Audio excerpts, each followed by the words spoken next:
नमस्कार। अभी हम रसड़ा में उप निबंधक कार्यालय में हूँ। उप निबंधक कार्यालय में आज कार्य से बहिष्कार किया गया। यहाँ पर जितने दस्तावेज लेखक हैं वो अपने कार्य से बहिष्कार किए हैं और उसी बहिष्कार के विषय में मैं यहाँ पर जानना चाहूँगा कि आखिर किस तरह का कैसा नियम आया है जिससे आप लोग कार्य को स्थगित किए हैं आज, और आज किसी तरह का दस्तावेज नहीं हुआ है, लिखा नहीं गया है। इसी विरोध को हम जानना चाहेंगे। थोड़ा साइड कर। पहले हम आपका परिचय जानना चाहेंगे। मैं श्री भवन पांडे, तहसील अध्यक्ष, दस्तावेज लेखक एसोसिएशन, उप निबंधक कार्यालय रसना, जिला बलिया। तो ये क्या है, ये फ्रंट ऑफिस खोलने के विरोध में दस्तावेज लेखकों का धारणा, मतलब ये क्या है? इसमें जो है सरकार जैसे स्टाम्प बिल्डरों को प्राइवेट में दे दिया, आज सारे हमारे स्टाम्प बिल्डर भाई बेरोजगार हो गए। उसी तरह से सरकार का ये मंशा है कि उप निबंधक कार्यालय के सारे काम को जो दस्तावेज लेखक लिखते हैं इसको भी प्राइवेट में दे करके और सारे दस्तावेज लेखकों को भी बेरोजगार कर दिया जाए। इसी के विरोध में हम लोग जो है कि धरना प्रदर्शन किए हुए। तो ये धरना कब से चल रहा है आप लोग? आज सुबह 10 बजे से। आज किसी तरह का कार्य हुआ है कि नहीं? कुछ नहीं हुआ है, और यहीं पर नहीं, पूरे उत्तर प्रदेश में नहीं हुआ है। ये तो पूरा प्रदेश में लागू हुआ है। प्रदेशव्यापी हम लोग का धरना है। प्रदेशव्यापी धरना है। जी जी। कब तक चलेगा ये जब तक सरकार हम लोग की मांग को मानेगी नहीं तब तक। आज तो पहले बार अल्टीमेटम दे रहे हैं। अगर सरकार को सूझ आ जा रहा है, मान जाती है तो ठीक है, नहीं तो अनिश्चितकालीन हम लोग धरना पर बैठ जाएंगे। अभी तक किसी अधिकारी से कोई आश्वासन कुछ मिला है कि नहीं? कुछ नहीं, अभी कोई आश्वासन नहीं मिला है। अभी कोई आप लोग के स्थगित होने पर कोई पूछने आया कि मतलब काम करिए या नहीं करिए? नहीं, हम लोग सबको अवगत करा दिए हैं। अगर ये लोग मानते हैं तो हमारे प्रदेश कार्यकारिणी के लोग हैं, वहाँ पर वार्ता होगी। वो लोग अगर जो सजेशन देंगे उसी के आधार पर हम लोग काम करेंगे। तो नियम बना है तो उससे तो ये लग रहा है कि सरकार सुविधा को देखकर वो नियम बनाई है। आप सुविधा को देख करके नहीं, सरकार सारे लोगों को बेरोजगार करना चाहती है।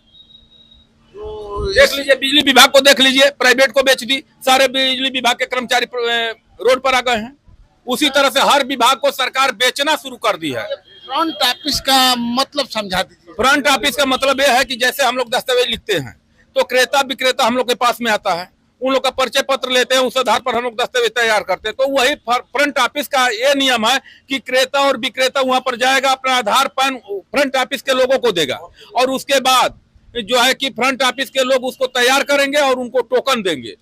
तो टोकन पर यह रहेगा कि समय और दिन निर्धारित रहेगा, उस दिन क्रेता विक्रेता जाएंगे, उनका हो जाएगा। लेकिन दस्तावेज लेखकों से कोई मतलब नहीं रहेगा। तो फिर काम तो हो जाएगा। जो तो वही तो बात है, मतलब कि जहां हम लोग 50 लोग जी रहे हैं वहां पर एक आदमी अपना काम करेगा तो और लोग कहां जाएंगे?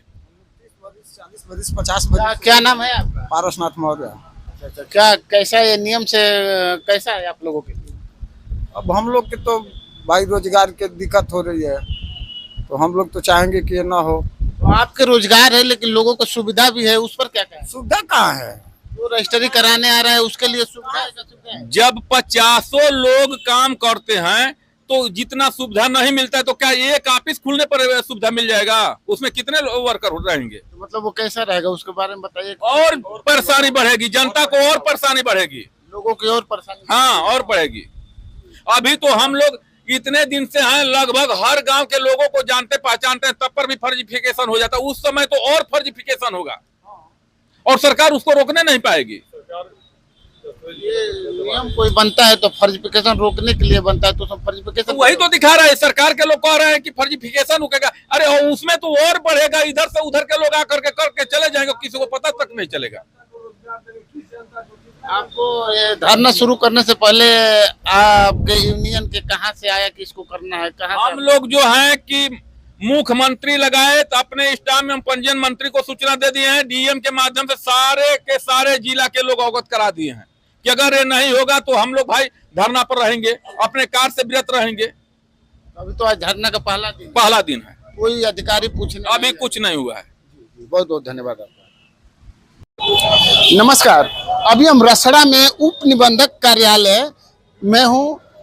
उप निबंधक कार्यालय में आज कार्य से बहिष्कार किया गया। यहाँ पर जितने दस्तावेज लेखक हैं वो अपने कार्य से बहिष्कार किए हैं और उसी बहिष्कार के विषय में मैं यहाँ पर जानना चाहूँगा कि आखिर किस तरह का कैसा नियम आया है जिससे आप लोग कार्य को स्थगित किए हैं आज, और आज किसी तरह का दस्तावेज नहीं हुआ है, लिखा नहीं गया है। इसी विरोध को हम जानना चाहेंगे।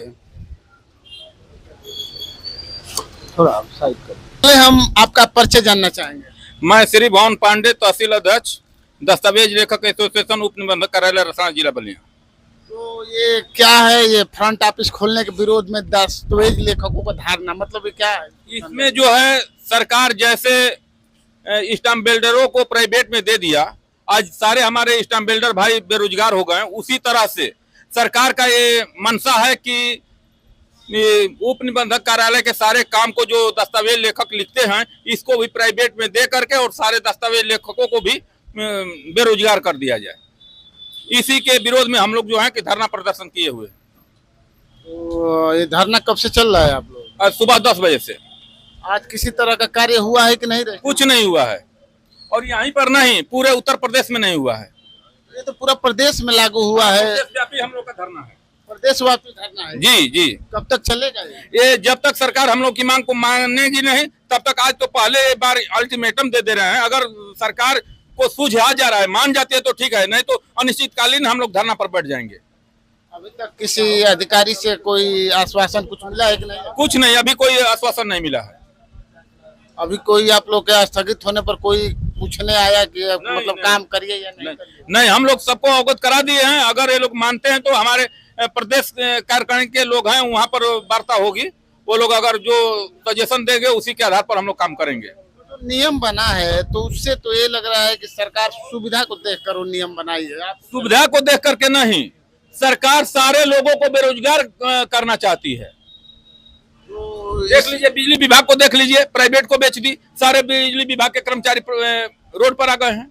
उसी तरह से हर विभाग को सरकार बेचना शुरू कर दी है। फ्रंट ऑफिस का मतलब समझा दीजिए। फ्रंट ऑफिस का मतलब यह है कि जैसे हम लोग दस्तावेज लिखते हैं तो क्रेता विक्रेता हम लोग के पास में आता है, उन लोग का परिचय पत्र लेते हैं, उस आधार पर हम लोग दस्तावेज तैयार करते हैं। तो वही फ्रंट ऑफिस का ये नियम है कि क्रेता और विक्रेता वहां पर जाएगा, अपना आधार पैन फ्रंट ऑफिस के लोगों को देगा, और उसके बाद जो है कि फ्रंट ऑफिस के लोग उसको तैयार करेंगे और उनको टोकन देंगे। तो टोकन पर यह रहेगा कि समय और दिन निर्धारित रहेगा, उस दिन क्रेता विक्रेता जाएंगे, उनका हो जाएगा। लेकिन दस्तावेज लेखकों से कोई मतलब नहीं रहेगा। तो फिर काम तो हो जाएगा। जो तो वही तो बात है, मतलब कि जहां हम लोग 50 लोग जी रहे हैं वहां पर एक आदमी अपना काम करेगा तो और लोग कहां जाएंगे? 40 बरिस 50 बरिस। क्या नाम है आपका? पारसनाथ मौर्य। अच्छा, क्या कैसा ये नियम से कैसा है आप लोगों के? अब हम लोग के तो भाई रोजगार की दिक्कत हो रही है, तो हम लोग तो चाहेंगे कि ये ना हो। तो आपके रोजगार है लेकिन लोगों को सुविधा भी है, उस पर क्या कहें? सुविधा कहाँ है? वो रजिस्ट्री कराने आ रहा है उसके लिए सुविधा है? जब 50 लोग काम करते हैं तो जितना सुविधा नहीं मिलता है तो क्या एक ऑफिस खुलने पर सुविधा मिल जाएगा? उसमें कितने वर्कर रहेंगे? तो मतलब वो कैसा रहेगा उसके बारे में बताइए। और परेशानी बढ़ेगी, जनता को और परेशानी बढ़ेगी, लोगों की और परेशानी। हाँ, और बढ़ेगी। अभी तो हम लोग इतने दिन से हैं, लगभग हर गांव के लोगों को जानते पहचानते हैं, तब पर भी फर्जिफिकेशन हो जाता है। उस समय तो और फर्जिफिकेशन होगा और सरकार उसको रोकने नहीं पाएगी। ये नियम कोई बनता है तो फर्जिफिकेशन रोकने के लिए बनता है, तो सब फर्जिफिकेशन वही तो दिखा रहा है, सरकार के लोग कह रहे हैं कि फर्जिफिकेशन रुकेगा। अरे उसमें तो और बढ़ेगा, इधर से उधर के लोग आकर के करके चले जाएंगे, किसी को पता तक नहीं चलेगा। आपको ये धरना शुरू करने से पहले आपके यूनियन के कहाँ से आया कि इसको करना है? कहाँ हम लोग जो है कि मुख्यमंत्री लगाए तो अपने स्टाफ में पंजीयन मंत्री को सूचना दे दिए हैं, डीएम के माध्यम से सारे के सारे जिला के लोग अवगत करा दिए हैं कि अगर ये नहीं होगा तो हम लोग भाई धरना पर रहेंगे, अपने कार्य से विरत रहेंगे। अभी तो आज धरना का पहला दिन पहला दिन है, कोई अधिकारी पूछने अभी कुछ नहीं हुआ है। बहुत बहुत धन्यवाद आपका।